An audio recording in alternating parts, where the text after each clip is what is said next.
साथियों नमस्कार। Railway group D की आप लोग साइंस की तैयारी कर रहे हैं। आपके अपने टाइम पे आकर के सुबह 7:02 पर आप लोगों को 30 वीडियो का क्वेश्चन मिलता है और डेली हम इसको वीडियो अपलोड करते हैं, आप लोग देख सकते हैं।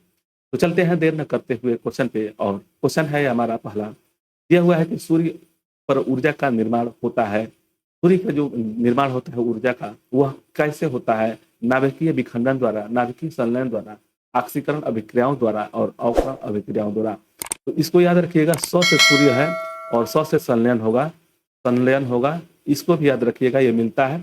संलयन हो जाएगा तो नाभिकीय संलयन से होता है, इसको याद रखिएगा, ऑप्शन बी से हो जाएगा। और एक और आता है हाइड्रोजन बम।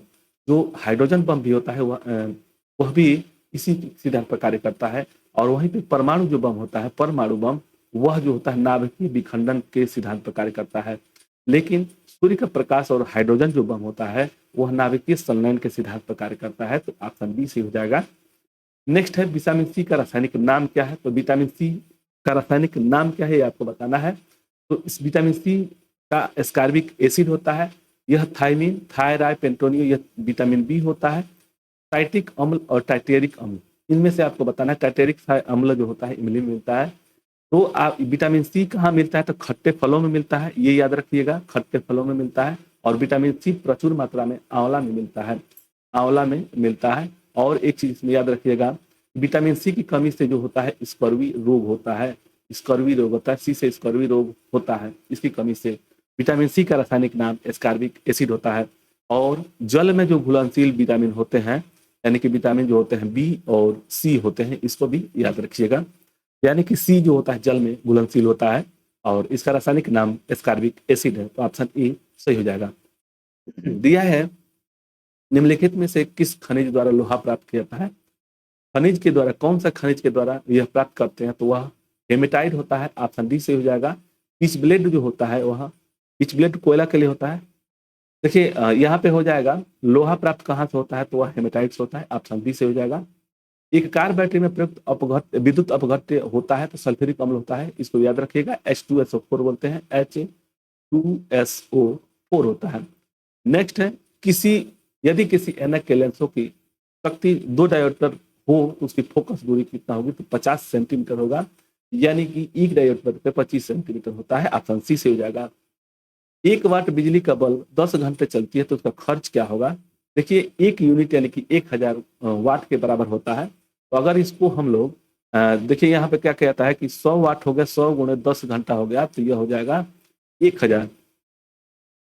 1000 यानी कि इससे कट जाएगा तो 1 यूनिट हो जाएगा। यह 1 यूनिट होता है, ठीक है, 1 यूनिट होता है, ऑप्शन यानी 1 इकाई होता है, ऑप्शन बी से हो जाएगा। भारी पानी वह होता है, इसमें क्या हो जाएगा? भारी पानी जिसमें हाइड्रोजन का स्थान आइसोटोप्स होता है, ऑप्शन कौन हो जाएगा? सी से हो जाएगा। नेक्स्ट देखेंगे कि दिया है कि ठंड के दिनों में लोहे के गुटकों और लकड़ी के प्रातः काल किए तो गुटका ठंडा लगता है। जो देखिए क्या होता है, लोहे का गुटका जो होता है वह ठंडा लगता है। यह जो होता है ठंडा यानी उष्मा का अच्छा चालक होगा, ठीक है ना। लकड़ी की तुलना में लोहा उष्मा का अच्छा चालक होता है, ऑप्शन बी सही हो जाएगा। नेक्स्ट है, हवा में जिस गैस की मात्रा सबसे अधिक होती है वह कौन सा होता है? तो इसमें याद रखिएगा, सबसे ज्यादा नाइट्रोजन होता है। इसमें ऑप्शन क्या कौन सा हो जाएगा? तो आपको बताइएगा, आंसर हो जाएगा 78% जो होता है नाइट्रोजन होता है हवा में, यानी कि हमारे वायुमंडल में 78% जो होता है वह नाइट्रोजन होता है। O2 जो होता है यानी ऑक्सीजन जो होता है 21% करीब लगभग होता है। उसके बाद से CO2 जो होता है पॉइंट 0.036 होता है परसेंट में, ठीक है। तो यानी कि पहला नंबर पर होता है नाइट्रोजन, तो इसका आंसर क्या हो जाएगा? डी से हो जाएगा। उसके बाद से ऑक्सीजन होता है, उसके बाद से कार्बन डाइऑक्साइड होता है। तो ऑप्शन डी सही हो जाएगा। सौरमंडल का सबसे बड़ा ग्रह कौन सा होता है? तो सौरमंडल का सबसे बड़ा ग्रह आपको बताना है, पृथ्वी, मंगल, बृहस्पति और शनि। तो सौरमंडल का सबसे बड़ा ग्रह जो होता है बृहस्पति होता है। और इसी का जो एक उपग्रह जो है गैनेमाइड, वह भी अपने सौरमंडल का सबसे बड़ा उपग्रह है। जिस तरह से पृथ्वी का चंद्रमा होता है उसी तरह से पृथ्वी बृहस्पति का गैनीमाइड है। और गैनीमाइड ही जो हमारे सौरमंडल का सबसे बड़ा उपग्रह भी है, तो इसको भी याद रखिएगा। और सौरमंडल का सबसे बड़ा उपग्रह भी याद रखिएगा। पृथ्वी को नीला ग्रह कहते हैं, मंगल को लाल ग्रह कहते हैं, शनि और बृहस्पति में से इसका आंसर क्या हो जाएगा? तो सी से हो जाएगा, बृहस्पति होगा। सेल्सियस स्केल पर मानव का सामान्य ताप कितना होता है आपको बताना है। सेल्सियस पे यानी कि सेल्सियस पे, सी पे 37 डिग्री होता है, ये याद रखिएगा 37 डिग्री होता है।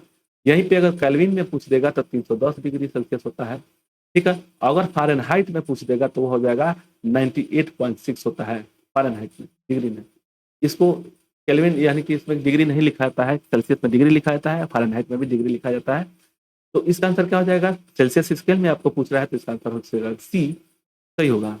परमाणु नाभिक अवयव कौन से होते हैं? तो परमाणु के नाभिक में जो अवयव होते हैं वह परमाणु में क्या होते हैं तो आपको बताना है। तो यह हो जाएगा, देखिए, प्रोटॉन होता है और न्यूट्रॉन होता है, और बाहरी कक्ष में जो होता है वह होता है इलेक्ट्रॉन, ठीक है। और इलेक्ट्रॉन जो होता है माइनस होता है, और प्रोटॉन जो होता है पॉजिटिव होता है, और न्यूट्रॉन जो होता है आवेशीहीन होता है। तो इसमें कौन सा आंसर सही हो जाएगा? ऑप्शन सी सही हो जाएगा, ठीक है। नाभिक में पूछ रहा है इसलिए इसका आंसर सी सही हो जाएगा। लेकिन अगर परमाणु में पूछ दिया जाए तो कौन से अवयव होते हैं, तो परमाणु में तीनों अवयव होते हैं, इलेक्ट्रॉन, प्रोटॉन और न्यूट्रॉन होते हैं। इसमें से आपको बताना है कि प्रोटॉन का मतलब कि कौन आविष्कार किए थे, न्यूट्रॉन के आविष्कार कौन किए थे, और इलेक्ट्रॉन की कौन आविष्कार किए थे, तो आपको बताना है। चलिए आगे देखते हैं। मच्छर भगाने वाली दवाओं का सक्रिय रसायन कौन सा होता है? तो एलिस्टीन होता है, एस्क्रीन होता है। इसका आंसर ए से हो जाएगा। किसी परमाणु नाभिक का आइसोटोप वह नाभिक है जिसमें, आपको बताना है आइसोटोप क्या होता है। यह जो होता है प्रोटॉनों की संख्या वही होती है लेकिन न्यूट्रॉनों की संख्या भिन्न भिन्न होती है। ऑप्शन बी से हो जाएगा। आइसोटोप में जो होता है वह प्रोटॉनों की संख्या वही होती है परंतु न्यूट्रॉनों की संख्या भिन्न भिन्न होती है। ऑप्शन बी से हो जाएगा। 20 वर्ष की आयु में मानुष की हड्डियों की संख्या लगभग कितनी होती है? तो 20 वर्ष की आयु में जो है मानव की मतलब मनुष्य की 206 होता है, बच्चों में 306 होता है, और वयस्क मनुष्य में वह हो जाता है 206। ऑप्शन डी से हो जाएगा। स्त्रियों की तुलना में पुरुषों का गर्भाधानता से अधिक पीड़ित हो सकते हैं क्योंकि वह केवल एक्स क्रोमोसोम होता है, इसलिए इसका आंसर सी से हो जाएगा। एचआईवी द्वारा होने वाला रोग कौन सा होता है? देखिए, टीबी जो होता है यह फेफड़े को प्रभावित करता है, फेफड़े को, ठीक है।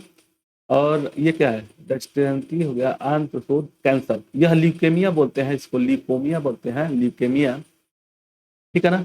एड्स जो होता है यह एचआईवी का अंतिम रूप होता है। एचआईवी अगर पहला स्टेज है, अंतिम स्टेज में पहुंचता है यानी कि एड्स में पहुंचता है तो होने वाला रोग होता है एचआईवी से, वह होता है एड्स, और यह अंतिम चरण होता है। अगर यह से बच गया तो ठीक है, तो नहीं मर जाता है। बिजली की खपत मापने के लिए निर्धारित कौन सा होता है? इसमें से आपको बताना है। तो इसमें से केवल एक होता है, वाट होता है, वाट में नापते हैं।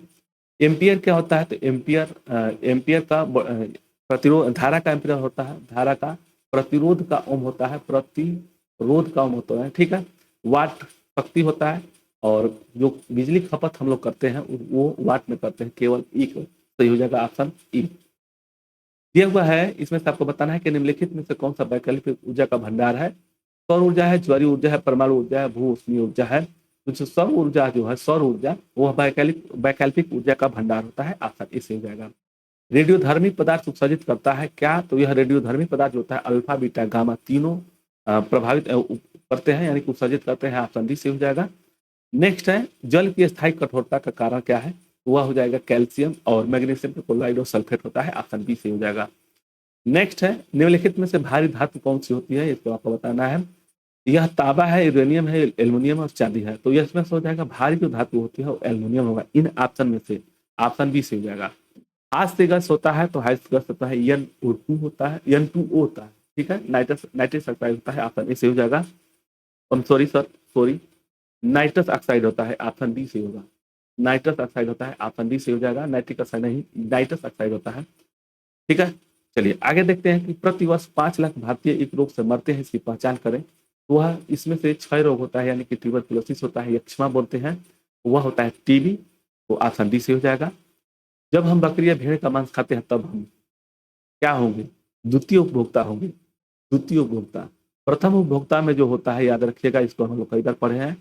प्रथम उपभोक्ता में जो होता है पेड़ पौधे होते हैं, पेड़ पौधे। द्वितीय उपभोक्ता में जो होता है पेड़ पौधे नहीं, पेड़ पौधे पर जो आश्रित होते हैं उसको प्रथम उपभोक्ता बोलते हैं। द्वितीय जो उपभोक्ता होता है जो ये पेड़ नहीं यानी कि भेड़ बकरियों पर रहते हैं तो वह द्वितीय उपभोक्ता, और यह तीनों पे जो होता है उसको सर्वाहारी बोलते हैं, वह तृतीय उपभोक्ता होते हैं। तो इसको सर्वाहारी बोलते हैं। यह मांसाहारी होता है, यह जो होता है यह शाकाहारी होता है, यानी कि पहला जो होता है शाकाहारी होता है, दूसरा जो होता है मांसाहारी होता है, और तीसरा जो होता है सर्वाहारी होता है। तो बकरी और भेड़ का मांस जो खाते हैं उसको द्वितीय उपभोक्ता बोलते हैं। ऑप्शन बी सही होगा। डॉल्फिन वर्गीकृत किया जाता है तो डॉल्फिन जो होता है स्तनी में वर्गीकृत किया जाता है। और एक चीज याद रखिएगा, यह जो है डॉल्फिन जो है मछली भारतीय राष्ट्रीय मछली है। ठीक है, डॉल्फिन। आगे देखेंगे अपमार्जक क्या है, इसमें से आपको बताना है। तो अपमार्जक होता है शोधन अभिकर्ता होता है। ऑप्शन डी से हो जाएगा। नेक्स्ट है आर्कियोप्टेरिक्स। आर्कियोप्टेरिक्स क्या है, तो यह जुरासिक युग का सर्व पुरातन पक्षी है। ऑप्शन ए से हो जाएगा। जीवन चक्र की दृष्टि से पौधे का सबसे महत्वपूर्ण अंग कौन सा होता है, तो जीवन चक्र की दृष्टि से पौधे का महत्वपूर्ण अंग पुष्प यानी कि फूल होगा। ऑप्शन ए सही होगा। किस वनस्पति खाद्य में अधिकतम प्रोटीन होता है, जो ऑप्शन में दिया हुआ है इसमें सबसे ज्यादा प्रोटीन पाया जाता है सोयाबीन में, उसके बाद से चना में, उसके बाद से अरहर में। तो प्रोटीन सबसे ज्यादा इनमें जो दिया हुआ है खाद्य पदार्थ में वह सोयाबीन में होता है। ऑप्शन सी से होगा। सबसे लंबा जीवित वृक्ष कौन सा है, तो सिकोया है। इसको याद रखिएगा, सिकोया है। ऑप्शन बी सही होगा। यह कि वर्तमान प्रमाण के अनुसार पृथ्वी पर जीव का उद्गम यानी कि प्रोटोजुआ कितने साल पूर्व वर्ष हुआ था, तो इसका आंसर 2 बिलियन वर्ष होगा। इसका आंसर डी सही हो जाएगा। सर्वदाता वर्ष में रक्तदाता का रक्त ग्रुप होता है वर्ग में यानी कि सर्वदाता वर्ग में, तो यह हो जाएगा ओ जो होता है वह सबको देगा, ए को भी देगा, ओ जो होगा बी को भी देगा, और ओ जो होगा ए बी को भी देगा। और ए बी जो है ए से भी लेगा, ओ से भी लेगा और बी से भी लेगा, इसलिए इसको सर्वग्राही बोलते हैं। सर्वग्राही बोलते हैं। और इसको सर्वदाता यानी कि ओ को सर्वदाता बोलते हैं। इसका आंसर क्या हो जाएगा, सी से होगा। नेक्स्ट है एस्पिरिन क्या है, तो यह एंटीपायरेटिक्स होता है। इसका आंसर बी से हो जाएगा। और इतना ही क्वेश्चन था इस वीडियो में। आप लोगों को वीडियो अच्छा लगेगा तो लाइक शेयर सब्सक्राइब करें। मिलते हैं नेक्स्ट वीडियो में। धन्यवाद। इसका पीडीएफ इसी वीडियो को डिस्क्रिप्शन में जब जाएंगे तो वहाँ पे टेलीग्राम का लिंक होगा, वहां से डाउनलोड कर सकते हैं, या इस पट्टी पे जो दिखाई दे रहा है वहां पे आप देख सकते हैं, उस पर दिया होगा और वहीं से जाकर के डाउनलोड कर सकते हैं। तो मिलते हैं नेक्स्ट वीडियो में। धन्यवाद। जय हिंद, जय भारत।